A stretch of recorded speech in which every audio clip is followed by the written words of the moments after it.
Solar सार्फिन को एक और झटका लग गया। अब नए मीटर का एनओसी कैसे मिलेगा? ग्रीन मीटर्स पर पाबंदी लग गई, नए मीटर मुतारिफ।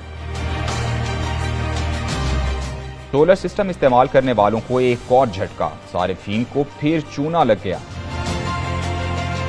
बिजली चोरी या कोई और बहाना, लेस्को ने हिदायतनामा जारी कर दिया। अब ग्रीन मीटर कभी नहीं मिलेगा। लेस्को ने सोलर सिस्टम में इस्तेमाल होने वाले ग्रीन मीटर्स पर पाबंदी आयद कर दी। ग्रीन मीटर्स की जगह AMI मीटर्स लगाने के अहकामात जारी कर दिए गए। डायरेक्टर कस्टमर सर्विसेज ने ग्रीन मीटर पर पाबंदी लगाने का बाकायदा नोटिफिकेशन जारी कर दिया है। मीडिया रिपोर्ट्स के मुताबिक लेस्को की जानिब से सोलर कनेक्शन के लिए AMI मीटर्स की खरीदारी का NOC दिया जाएगा। NOC की बुनियाद पर सार्फिन मार्केट से मीटर्स की खरीदारी करेंगे। AMI मीटर्स की खरीदारी से सार्फिन पर तकरीबन 20,000 रुपए का इजाफी बोझ पड़ेगा। AMI मीटर्स नस्ब होने से ओवर बिलिंग और बिजली चोरी में कमी होगी। वाज़ेह है कि इससे कबल लेस्को ने बिजली सार्फिन को बिल की ताखीर से अदायगी पर कानून के तहत 14% सूद अदा करने का फैसला किया था। इस हवाले से नेप्टा ने अपने नोटिफिकेशन में कहा था कि अगर कोई सारिफ रवा माह के बिल की किस्त की दरखास्त करता है तो मुकर्ररा तारीख के अंदर पहली किस्त अदा करने पर कोई सूद या ताखीर से अदायगी पर जुर्माना नहीं होगा। ताहम बाकी अक़सात पर 14% शरह सूद सालाना अदा करना होगा और किस्तों की सहूलत की इजाजत माली साल में सिर्फ एक बार होगी।